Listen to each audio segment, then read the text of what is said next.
There's a strange hostility in the air whenever a man decides to stay single, not the casual kind, but the kind that seems to offend people, as if his refusal to play the game of romance and marriage violates something sacred. Society begins to whisper, "What's wrong with him? Is he afraid of intimacy?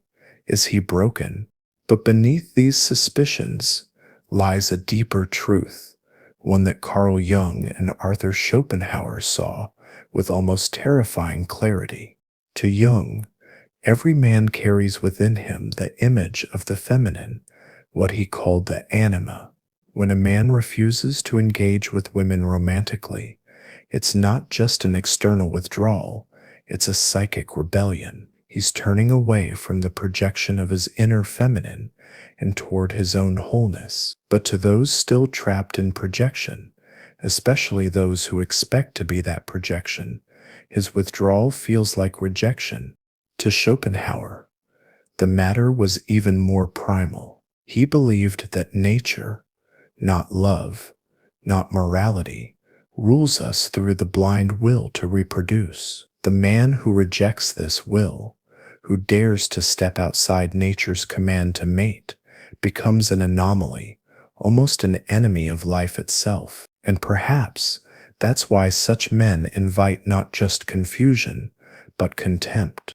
This video will explore why women, and indeed society itself, often resent the man who stands alone. We'll uncover 6 key insights drawn from Jung, Schopenhauer, and modern psychology that reveal the hidden tensions between autonomy and desire, projection and resentment, nature and freedom. By the end, you may see that the single man's solitude is not a failure to love, but a philosophical stance against unconscious living. It begins quietly. A man in his 30s, perhaps sitting alone in a cafe. Around him, couples laugh, scroll, argue, little fragments of love's theater playing out all at once. He seems at peace. Yet, if you look closer, you might see the subtle discomfort he provokes in others. The waitress flirts. He smiles politely, uninterested. A woman at the next table studies him, then looks away with something between curiosity and contempt. It's as if his very calmness, his refusal to chase, to impress, disrupts something invisible, something everyone else has agreed to pretend is real. Arthur Schopenhauer would have said that this man is no longer under the spell of nature's great illusion, the will to life. For Schopenhauer, love was never about romance or moral virtue. It was a biological conspiracy, a clever trick played by nature to keep us reproducing, to keep the species alive. Every courtship, every longing glance, every heartbreak was merely the will's way of ensuring its survival through us. To step outside that, to refuse to play, is to expose the illusion itself. And illusions, when exposed, provoke anger. Because when a man walks away from the chase, from the desperate pursuit of validation and mating, he forces others to confront a terrifying possibility. What if this isn't about love at all? What if it's just nature using a women conditioned to see male pursuit as proof of worth, suddenly face a void where affirmation once lived? Men still caught in the game see the solitary man as a threat, a living contradiction to everything they're working for, and so society quietly labels him lonely, bitter, afraid. But perhaps he is none of those things. Perhaps he has simply seen through the mechanism, the endless mating dance that disguises itself as love. In Schopenhauer's view, this awakening is both tragic and liberating. Tragic because it reveals that our most intimate feelings are bound to a cosmic absurdity, the will of life itself, indifferent to our suffering. Yet liberating because the man who sees through it is no longer enslaved by it. He may still love, but now as an act of freedom, not compulsion. This is why his presence disturbs people. His calm becomes a kind of mirror, revealing how frantically most are still chasing what he has released. In his detachment, he carries a strange, unspoken authority, the authority of one who no longer kneels before the invisible gods of instinct. He is not against women. He is against illusion. And that distinction, subtle as it is what society cannot forgive.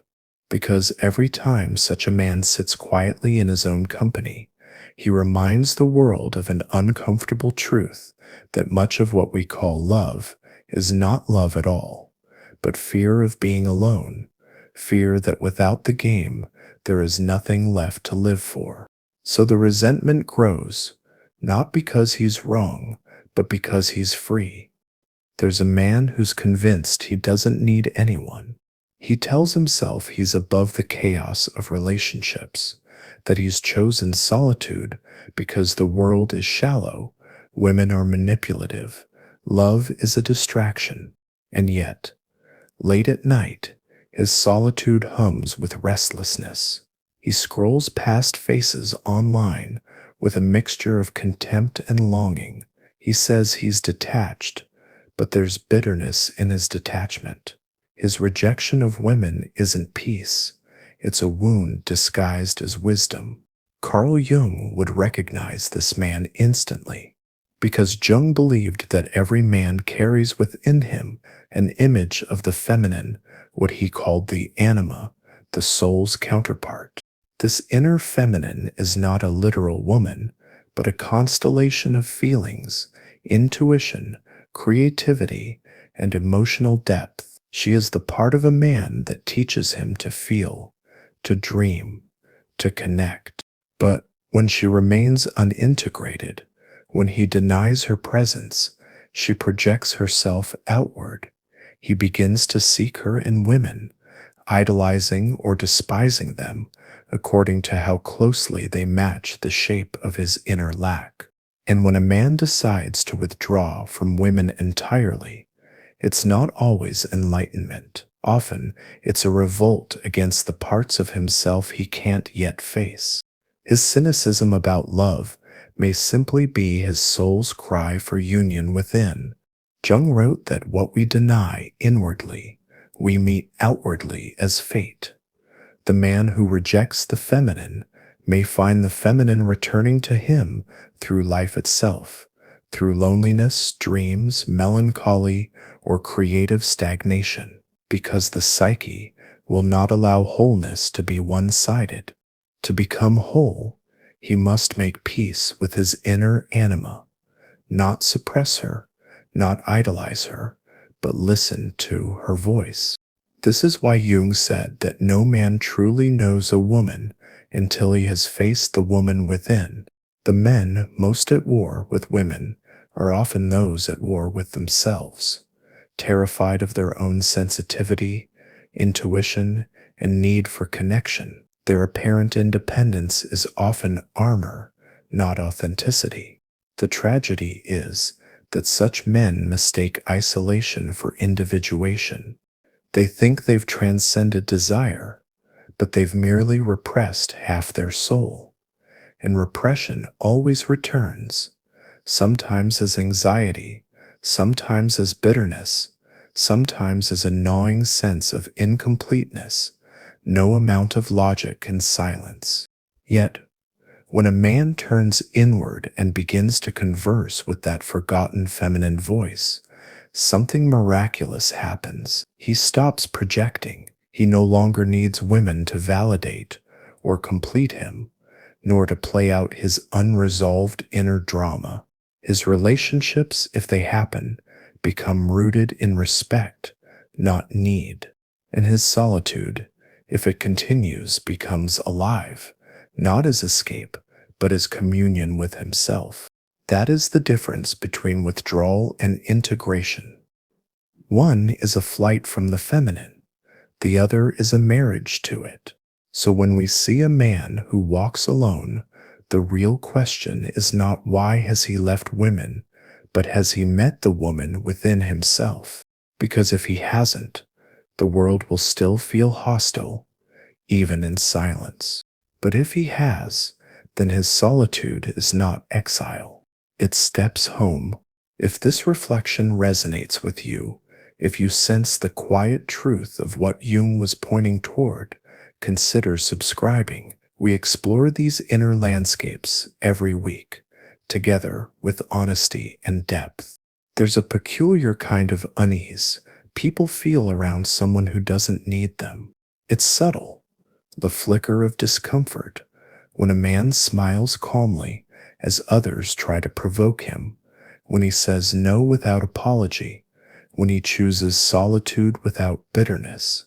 We live in a world that worships freedom in theory, but fears it in practice, because true freedom, as Nietzsche saw, exposes dependency everywhere it appears. In On the Genealogy of Morals, Nietzsche described the sovereign individual, the human being who has mastered himself so completely that he no longer needs external approval, rules, or validation to exist. This individual keeps his promises not because society enforces them, but because he wills them. His freedom is internal, grounded in responsibility, self-command, and an almost sacred autonomy. Such a person is rare, and therefore unsettling, because most people, Nietzsche observed, still live as herd animals. They belong to the collective, move with its moods, depend on its approval. Their identities are borrowed from relationships, trends, and social expectations.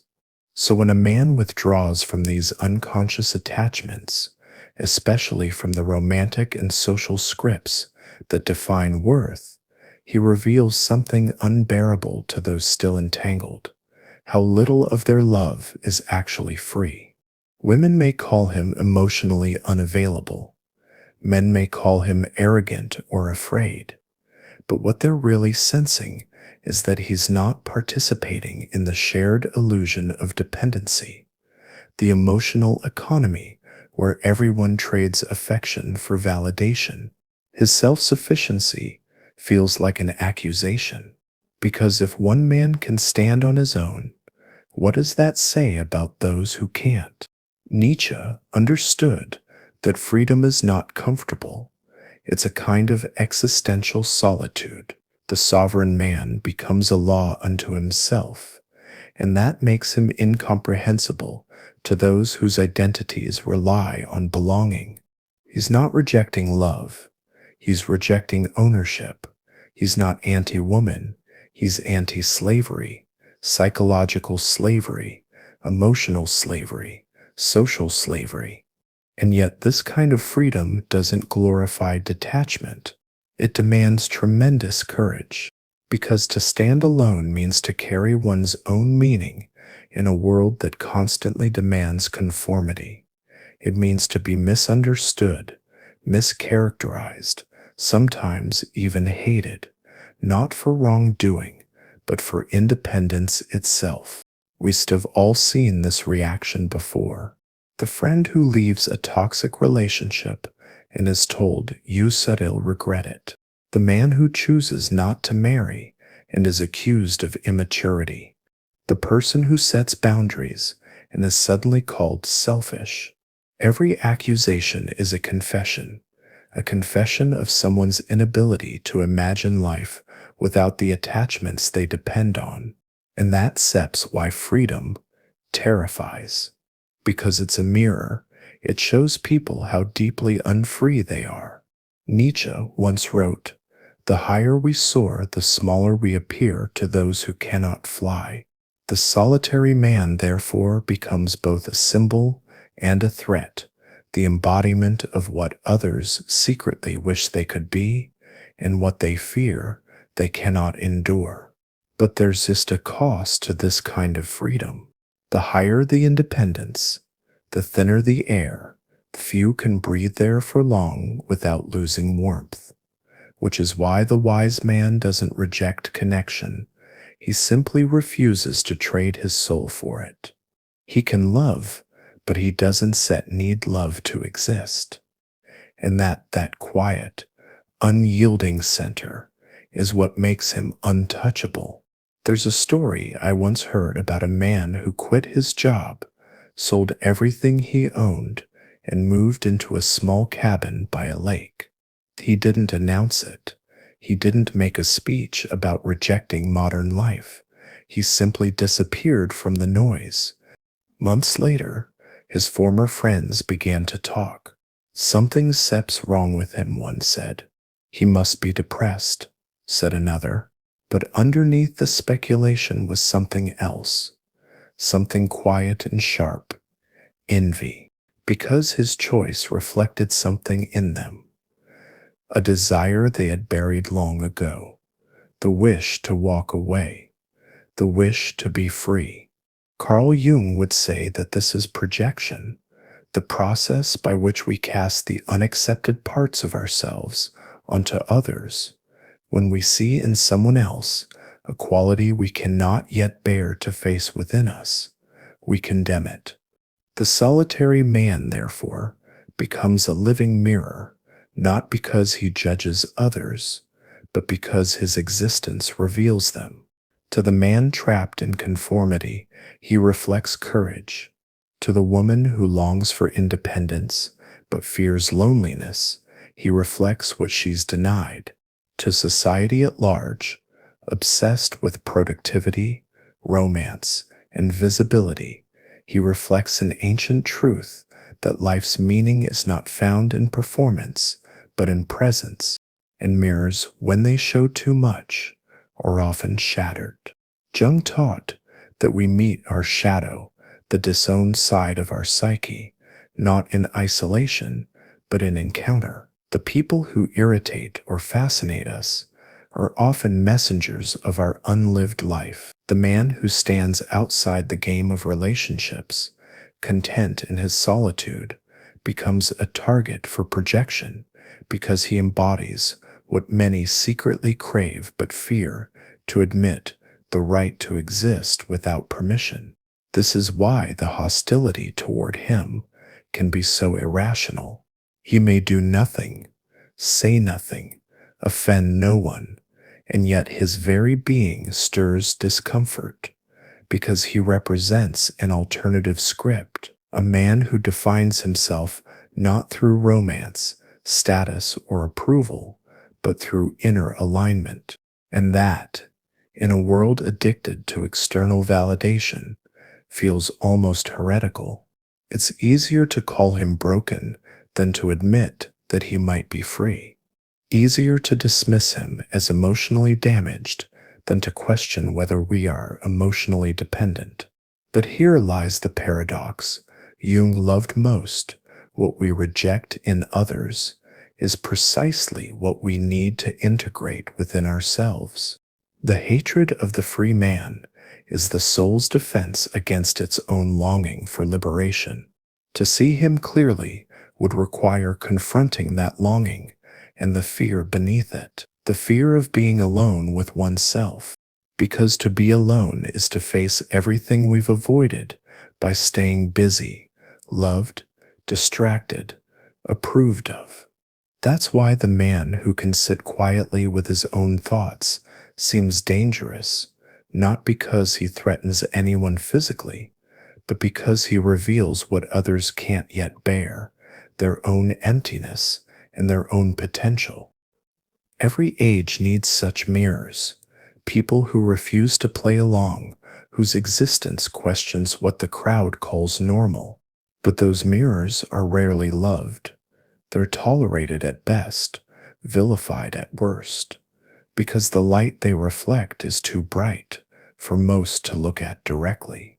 So when women, friends, or society seem to hate the man who stays single, what they often hate is not him, but the truth he embodies, a truth that whispers, "You too could be free if only you dared." He once believed in it, as we all do. The story of love, that meeting someone special would complete the picture, fill the emptiness, and justify the struggle. For years he pursued it, with sincerity, with passion, with hope, until one day he began to see the pattern beneath it all, and it shattered him. It wasn't a breakup that did it. It wasn't betrayal or tragedy. It was clarity. He simply realized that love, as the world sells it, was never what it claimed to be. And once that veil falls, it's almost impossible to put it back. Arthur Schopenhauer believed that what we call love is nature sip's cruelest illusion, the will to life disguising itself as romance. He said, "Love is nothing but the consciousness of the will to the continuation of the species." We think we are choosing each other out of deep spiritual resonance, but beneath the poetry lies a biological script, the same one driving every animal on earth. The lovers whisper forever, but the will only cares for the next generation. The moment its purpose is fulfilled, it discards its instruments. The passion fades, the illusion dissolves, and the truth stands naked. Love was never ours. It was nature's design, using us to serve its endless continuation. Most people cannot bear this revelation, because it doesn't just unmask love, it unmasks the self. If my most sacred feelings were not mine, if my deepest longings were the will's puppetry, then who am I? And so, Schopenhauer said, the wise few who see through this illusion often turn away from life's drama. They become ascetics of the soul, seeking peace not in desire, but in the quiet extinction of it. But Kierkegaard offered a different path, a more human one. He believed that despair arises not from illusion itself, but from our dependence on it. We build our meaning on the fragile hope that another person will save us from ourselves. And when that hope collapses, we face what he called the sickness unto death, the realization that no other human being can fill the infinite within us. Yet, this despair, he said, is not the end. It's the beginning of authentic faith, not religious in the traditional sense, but faith in the possibility of existing truthfully without illusion. Love can survive this death, but only when reborn as something beyond possession, beyond need, beyond the biological theater of mating and ego. Few reach that stage.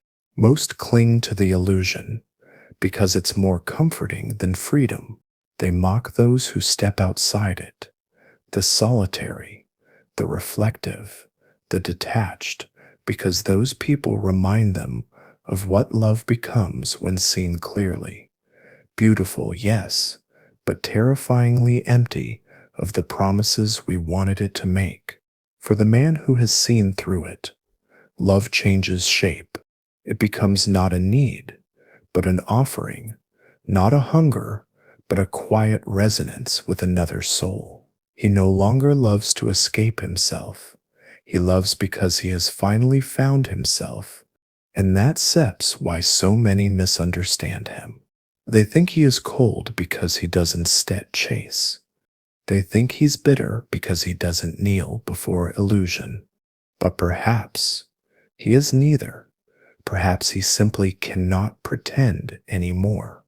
He loves truth more than comfort, and truth once tasted ruins all easy consolations.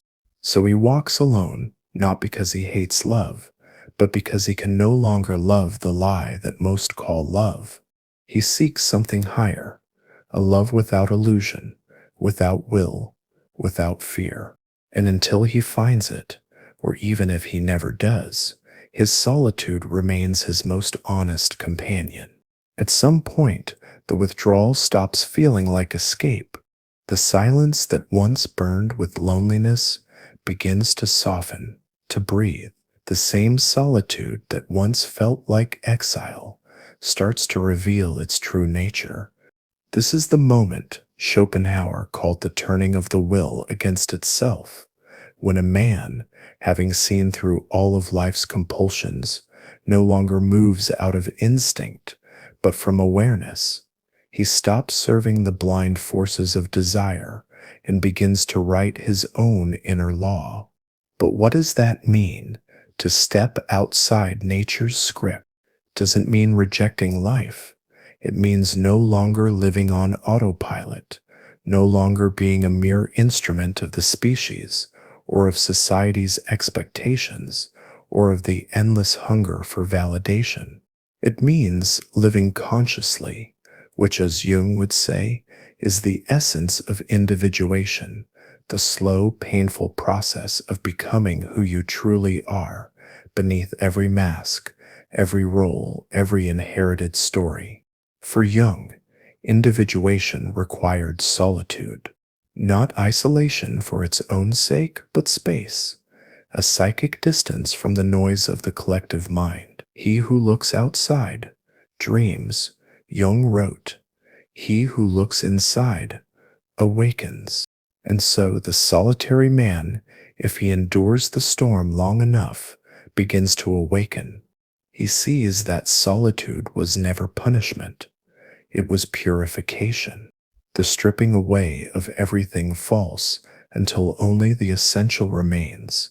To the outside world, he still looks the same, quiet, perhaps aloof, walking alone, but inwardly, something radical has shifted. He's no longer running from life. He's standing at its center, untangled from its unconscious machinery. He no longer needs to chase meaning because he has become meaning. And this frightens people more than anything. A man who no longer obeys the natural script of desire, the social script of conformity, or the emotional script of dependency. Such a man cannot be controlled. He no longer serves the collective's hidden gods. He's no longer predictable. He's alive in the truest sense, self-created, self-possessed, self-directed. Schopenhauer would call him ascetic. Nietzsche would call him overman. Jung would call him individuated. Whatever the term, his essence is the same. He lives not to please nature or society, but to express his own inner order, a harmony born from struggle, suffering, and the long night of the soul. Of course, he still feels, he still loves, he still doubts, but his emotions are no longer chains. They are instruments. He can move toward others without losing himself, and away from them without bitterness. He belongs to life, but he is not owned by it. In this way, the solitary man becomes something very rare, not an escapee from life, but a creator of it. His solitude becomes his art, his resistance, his temple.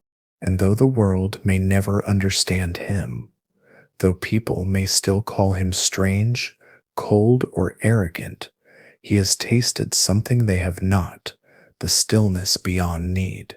That stillness is not loneliness, it is freedom. And in that freedom, he finally steps beyond the ancient machinery of nature, not as a rebel, but as a conscious participant in a larger mystery. He is no longer a product of the world. He is its witness. And that is where true strength and true peace begins. By now we can see that what begins as rejection often ends as revelation. The man who chooses solitude, the man accused of bitterness, fear, or detachment, may in truth be walking the oldest and most sacred human path, the path towards self-knowledge. Let's return to where we began, that quiet, unsettling image of the man sitting alone, calm amid the noise. He is not angry. He is not broken. He has simply seen through the veil. He has seen, as Schopenhauer warned, that much of what we call love is the will of nature, dressed in poetry. He has seen, as Jung revealed, that his rejection of women outside was once a symptom of the woman within, the anima, still waiting to be integrated.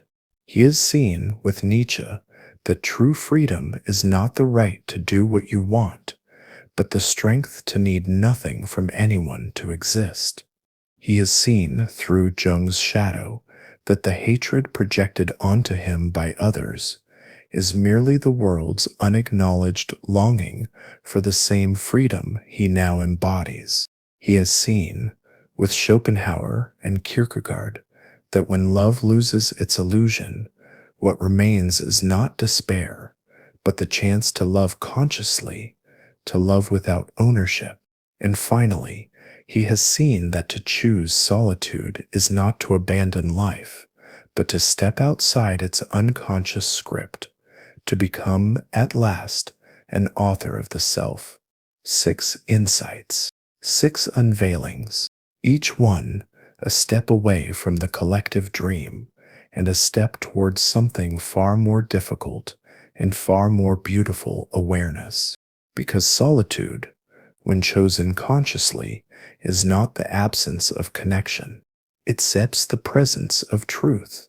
It is where we stop echoing the world and begin hearing the quiet music of our own soul. And that, perhaps, is why such men are resented.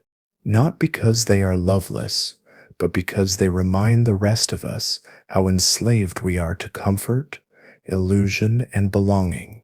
Their freedom holds up a mirror to our dependency. Their peace exposes the restlessness we hide behind our relationships, our busyness, our noise. But make no mistake, this path is not for the faint-hearted. The man who walks it pays in silence, misunderstanding, and long nights of doubt. He faces the haunting question, can I bear the weight of my own freedom? And yet, if he endures, if he refuses to run back into the arms of illusion, something extraordinary happens. The loneliness dissolves, the resentment fades, and in its place grows a profound stillness, not the stillness of emptiness, but of integration. He becomes the kind of man the world quietly needs, but rarely recognizes, the one who no longer chases love, power, or approval, yet radiates a strength that others can feel. He no longer needs to be understood to be at peace. His very existence whispers of another way to live, a way rooted in truth rather than need, in awareness rather than instinct. So, if you have ever felt out of place in this world, if you have felt that your refusal to play along has made you misunderstood, even despised, remember, you are not broken.